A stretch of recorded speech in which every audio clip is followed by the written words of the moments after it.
Assalamu alaikum wa rahmatullah. Story to share with you all.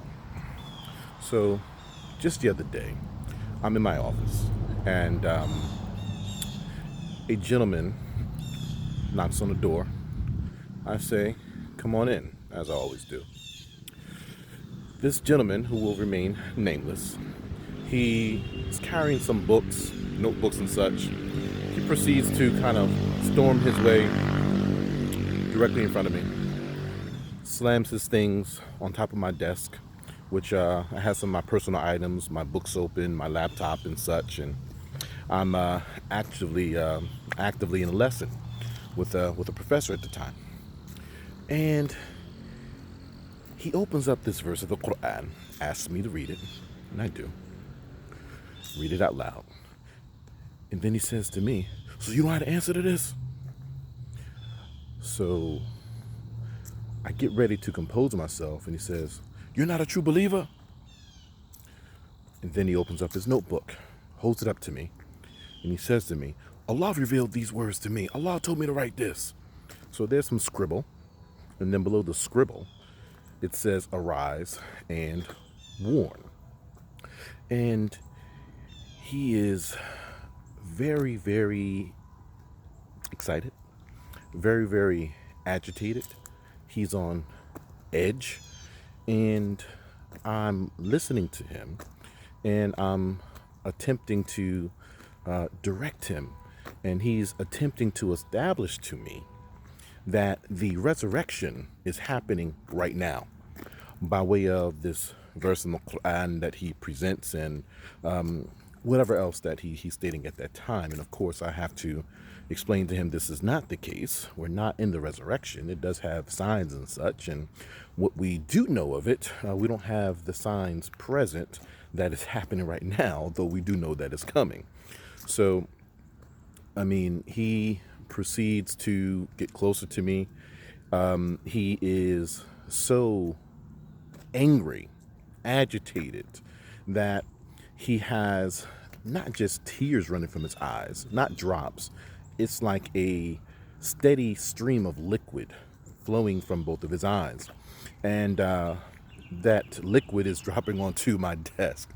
And he's standing over me, and he's shaking, and he realizes at this point that well, I'm actually in a live lesson with my professor at university and such.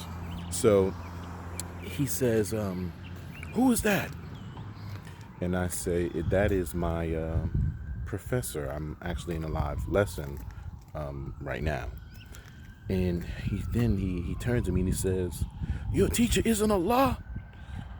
And I say, "Well, yes, of course we learn from Allah, but I'm in class right now." So he storms off. He comes back after he storms off. Just, I don't know, 10 seconds later, maybe 15. And then he goes back on about this verse, "Arise and warn." "Do you have the answer to this? Can you explain this?"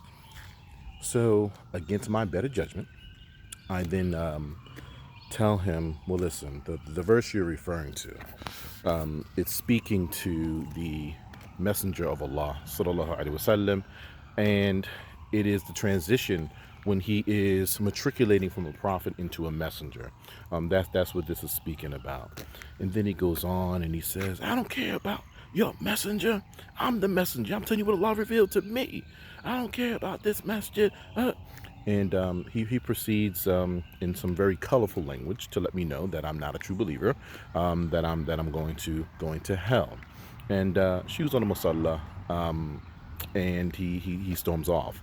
Along with this, he has a strong sense of not having bathed on him for some time, along with some other indicators. And I think you all are kind of getting my drift here. And this particular individual suffers from schizophrenia, and he has auditory delusions, and he believes that he is being spoken to. He just is trying to determine whether it is Allah speaking to him or whether it is Iblis, whether it's the devil. So I share this all. I share this or all of this with you all, just to bring to mind that mental health is a very real thing, just like our spiritual health, just like our physical health, just like the remainder of life. And we have to work to maintain it. And sometimes we come into certain challenges. So when we have these challenges, we have to get help from the professionals that are able to assist us in these areas.